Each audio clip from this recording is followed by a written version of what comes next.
Good evening and welcome to our report on this year's Woolarama.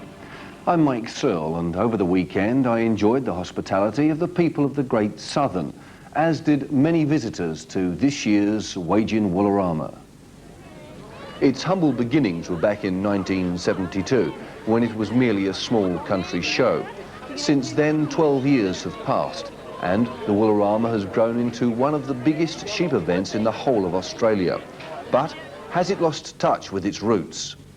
The Wagin show, as it used to be known, is still here.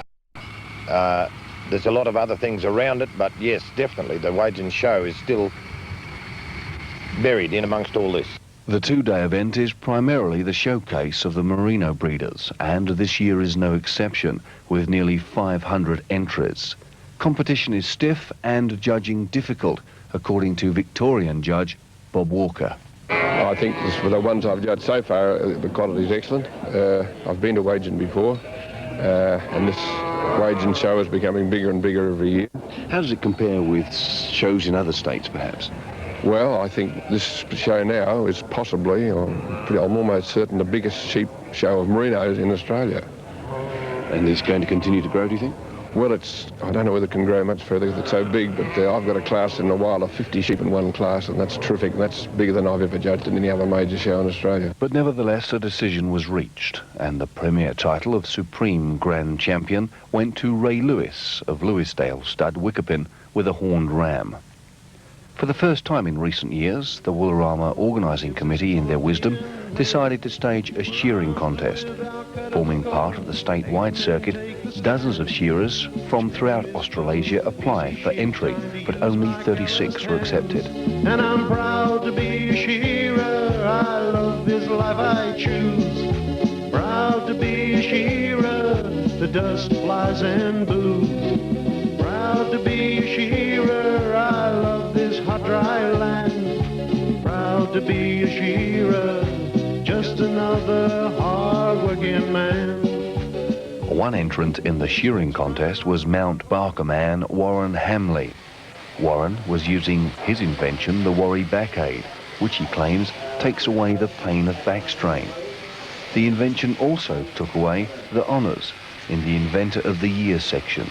Well, you just get no ill effect with your backbone whatsoever. It's just it's really relaxing and makes the game that much easier. It's not funny. Your weight's just leaning on the Backache and you walk away fresh as a daisy. It's really great. When did you develop the Backache? I started in June '83. I had an old shearer come up beside me when I was suffering with back pain and took his shearing belt off and put it around my chest line and lifted the weight off me from my chest and relieved all the lumbar disc there and stopped the pain instantly. So I got two of the BMX handlebars off a bicycle and a safety belt and a few springs and hung it up, and away we went. From there on, we developed what we've got now and sold about 500 already since October last year. Right, now I believe you've had some inquiries from overseas. Yes, United Kingdom's one. I have actually sold 12 over in the United Kingdom already. That's the first batch that's gone. That went in early March. With the shearing contest over, attention is back on the sheep. This year's feature breed is the Poll Dorset, which forms part of the British Australasian section. And according to Chief Steward Arthur Pedrick, the field is wide open. The Poll Dorset's having a feature show, and the standard of Poll Dorsets is very much high. We've gone from 45 entries to 127 entries. The Suffolks are also here in far greater strength, 45 to 85. So this must make the judging very difficult. Yes, and there's some very good Border Leicesters. So that final judging will be a very interesting session to watch. But as with the merinos, the judges made their final choices. And Alan Jarman of Bred Eaton Stud Albany took off the title Supreme Champion U with a Poll Dorset. And Horace Pederick of the Coralline Stud took off Supreme Grand Champion Ram with a Corriedale.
Yes, one of the highlights of the Wagin Woolorama is the Sheepdog Trials, and Ron Crouch is secretary of the WA Sheepdog Association. Ron, what can we expect?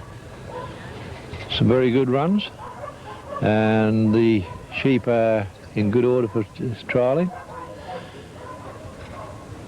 And I think before the day is out that you should see excellent run. There will be a run-off of the main dogs, I presume. Okay, well, perhaps you can talk us through the next round. So he's bowling them along reasonably well. The interesting part now is to whether he, as you note there, the dog has stopped off them and the sheep has slowed down. Sometimes they get going and the dog just can't control them. But he hasn't lost many points through being off course or anything like that.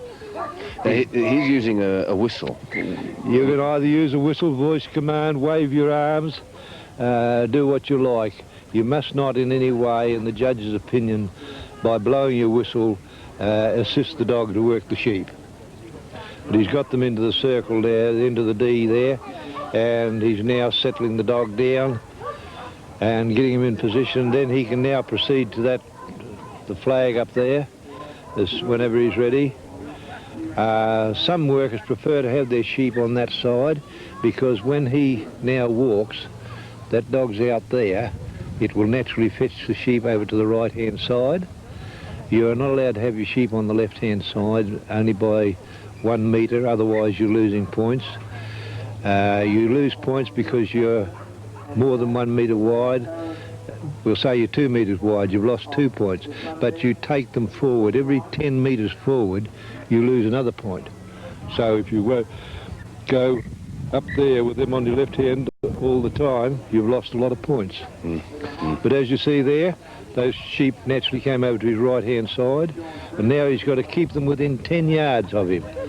Going up there. You'll see the little peg up there. The dogs held the sheep, but they must not come backwards. The sheep have crossed onto the left-hand side. That's right. You're losing points heavily there now. In fact, the dog has lost control of the sheep altogether. Yeah, he's lost control. He's not come into a cross as yet, but there the judge has disqualified him. He's been disqualified. Why has he been disqualified? She considered a cross as on. He crossed in front of the sheep, in front of the sheep and the handler. One sheep probably, she may have disqualified him for this sheep that was down here on his own. Peter was up there, and the 2 sheep, which he hadn't crossed on, but she probably called a cross on there. So. Right, so why has he been disqualified? What is so wrong with going in between the handler and the sheep? Well, that's a very interesting point. I've never ever found out the real reason for it. It's just tradition. It's just tradition. It's an unpardonable sin to be caught, and very annoying.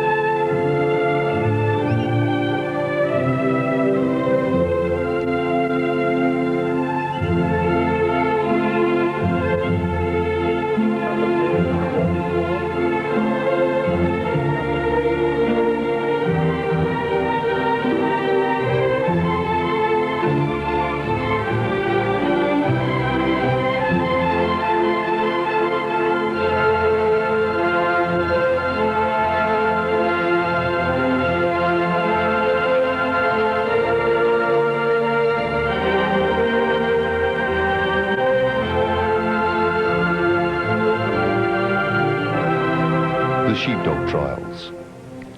The Woolorama, however, wouldn't be complete without the fleece judging, which, according to the judges this year, was extremely difficult. Very good this year, Mike. It's a credit to the growers that have produced the wool that's here today. I think Don Wood, my partner here in judging, would agree with that wholeheartedly.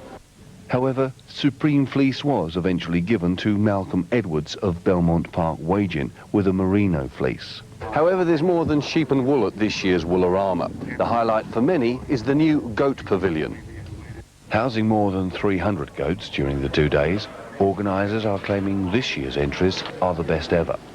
But how does the goat breeder cope with the stigma perpetuated by the backyard goat owner? I think that at last is going, because people are more concerned with just breeding goats as a whole. The hobby farmers, I think, have gone because there was too much money involved for hobby farmers. They weren't prepared to pay the prices for bucks to service 12 or 13 does. And what about marketing goat products such as milk and meat? I think that's to come in a more serious way. The goat meat, we can sell it at the abattoirs in Katanning, and I think it will come in a bigger way. Milk is illegal to sell unless you have all health requirements standard, which is a double brick dairy, etc., which I feel a lot of people will probably do that as well. Goats you may expect at a sheep show. Shearing and sheepdogs you could count on. But chickens...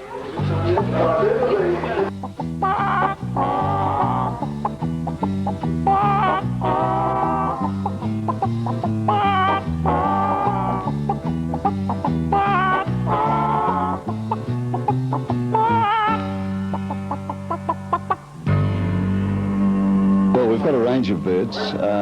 It's a display put on by the Narrogin Poultry Society, mainly to show people the range of fowls that are available. We have heavy breeds, light breeds, game birds you can see in the background.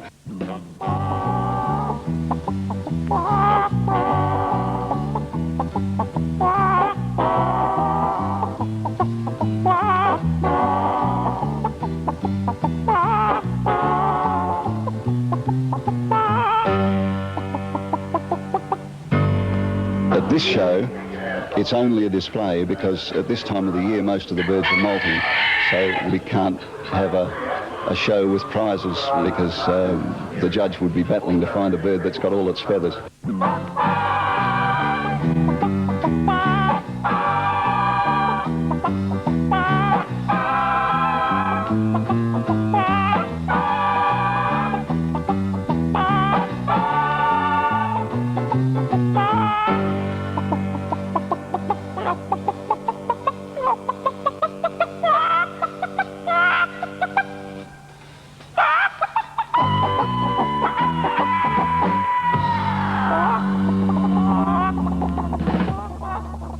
And of course there was a lot more besides, including trade displays, sideshow alley and racing cars. Miniature variety, of course. This display was put on by members of the Collie Model Car Club. But all that is over now. All that remains is to clear up and tidy away. Organisers say Woolarama 84 was the best ever, with attendances up by more than 1,000 and entrance up by about half that amount. They say, and rightly so, they are extremely happy with the way it went this year and have promised us an even bigger and better Woolarama in 1985. Here's looking forward until then. Good night.